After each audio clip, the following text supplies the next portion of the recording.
faculty and staff of Akash Group of Institutions, Akash International School, and to all the doctors and healthcare workers at Akash Hospital, and to all my fellow citizens of our country. I wish you all a very happy Independence Day.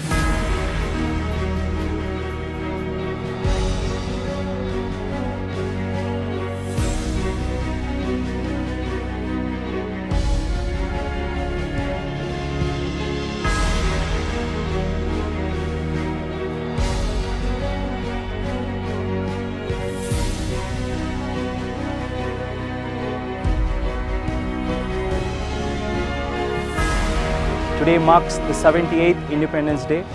I believe we have come a long way in this last 78 years of independence, and I still believe we have a long way to go from here. So let us all celebrate this moment, cherish this day, and let us all work towards building a greater nation.